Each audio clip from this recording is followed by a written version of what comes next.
and you hear that a lot, rather than debating the theory or what's being challenged, all they do is throw labels and slurs. So overall, what do you think the impact is on those labels to academic freedom, public understanding, and informed consent discussions?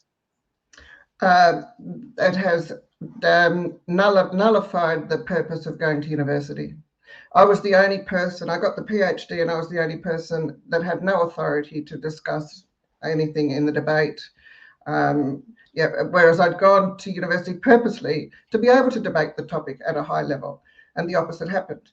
And this is simply because the media, money is power. So it's the scientific network with the most money that controls the narrative.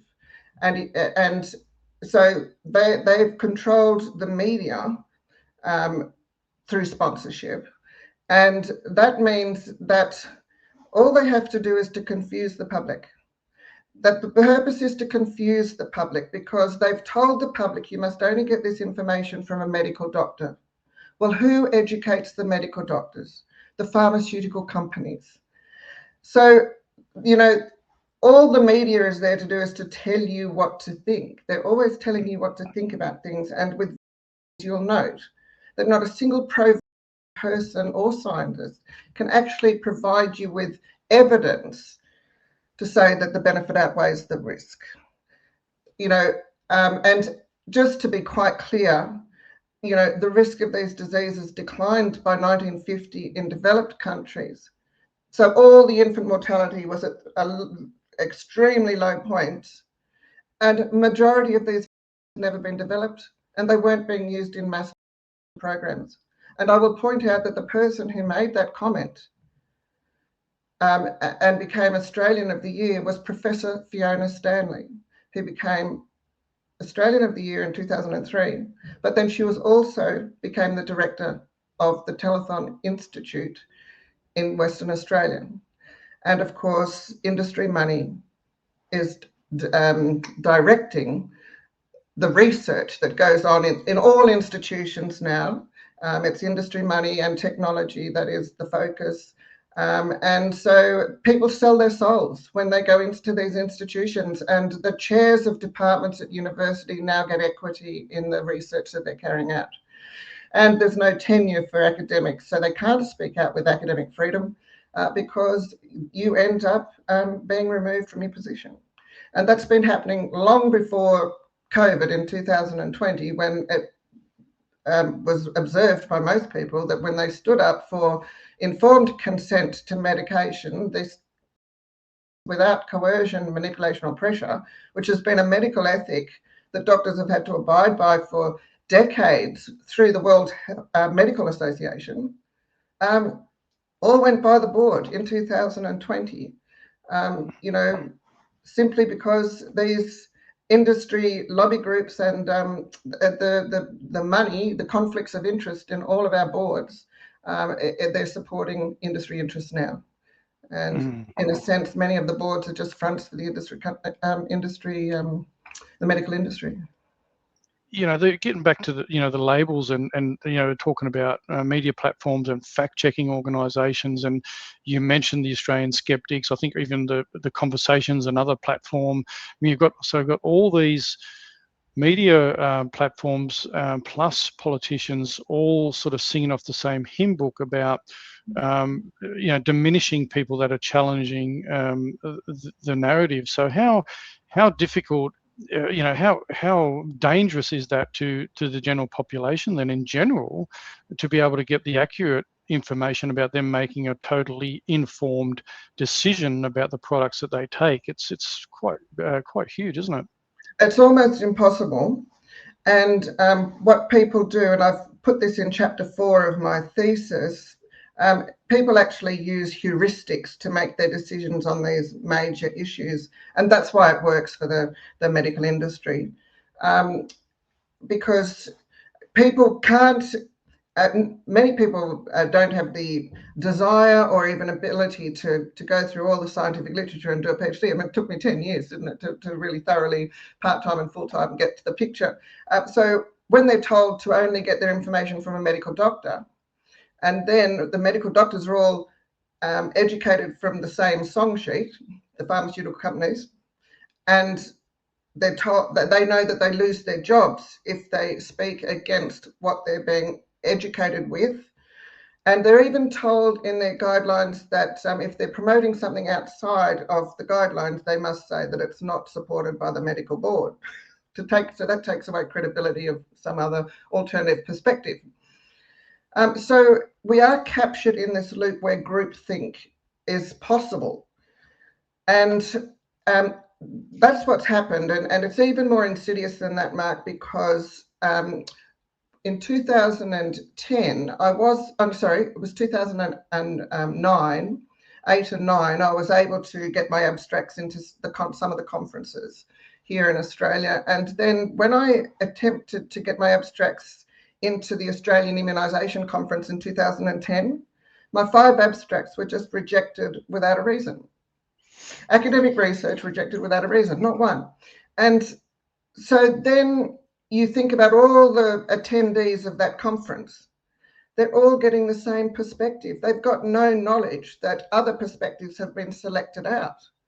And I didn't realize it. That only became clear to me when I was talking to someone and saying to them, well, these are the experiences I've had. And she just said, oh, how ridiculous. They think the system's working because they're not seeing what's going on behind the scenes of the organisation. And the Australian Immunisation Conference is almost 100% funded by the pharmaceutical companies.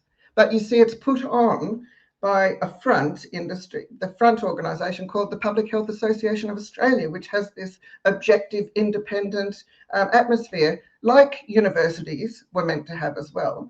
So we're being deceived in so many ways. So not only are they able to, that's how you get groupthink. And then even one of my friends who had seen, all of my journey, he said, why should I read your thesis, Judy, when all the doctors are saying the same thing?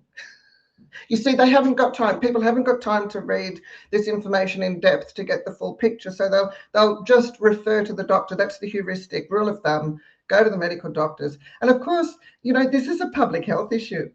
Control of infectious diseases is only a government policy because they aren't meant to prescribe drugs. There's no drugs in public health policy. This has insidiously been moved in while people have been asleep at the wheel.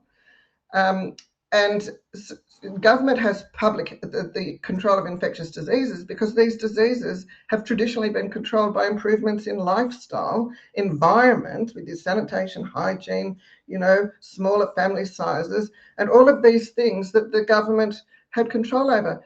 They've got no right to be mandating any medication in the population. It's right outside their jurisdiction. Everything has been violated that we've lived by. All the principles that we've lived by for decades have simply been violated when in 2015 Scott Morrison from the Liberal Party tabled the no jab, no pay policy, which mandated 12 plus in infants in order for their schooling, their education from year 1 and 2 of life. Now, that is overriding the knowledge of our genes, our genetics. Every individual, our genetic diversity means that every individual will react differently to a medication, a drug. And there is no such thing as a safe drug. That is the crime that's been committed. And Scott Morrison pushed this through social services. It didn't go through a health bill. It wasn't in the Health Act. That's why he was able to claim in 2020, in Australia's voluntary. It wasn't in any Health Act. So we've all been deceived. And, the genetic diversity of the population prevents mandating any drug in the population. So that crime in 2015, and it was brought in January 2016, when they mandated all these that overrode individual genetic diversity, which has always been a contraindication to getting a Our generation, you would have to go to the doctor and they would look at our genetic history and say, no, you're contraindicated to that, so you won't be getting that. And it's voluntary. And just ask yourself, well, if it work, why would you need to mandate them? People would use them voluntarily, but there is not a single bit of evidence to say, one, that they're safe, because they're not safe in the entire population. Two, that they're effective in preventing disease. There's no evidence, and they don't. Here's a fact for you: no traditional has ever been tested to see if it prevents the disease. They use a surrogate factor, and that's seroconversion. And they know that seroconversion isn't always accurate, and there's no model. If you look for a model, you can't find it. So these things have been happening, and that also in 2015, there was no increased risk from infectious diseases. Yet Scott Morrison mandated not only that had been on the program for decades, but new ones that were just being designed a year or two before. Let's pop them all in there, mandate them, make financial incentives for them, and override genetic diversity. And we wonder why we've got such a skyrocketing chronic illness in our children. I mean, this is the emperor's new clothes.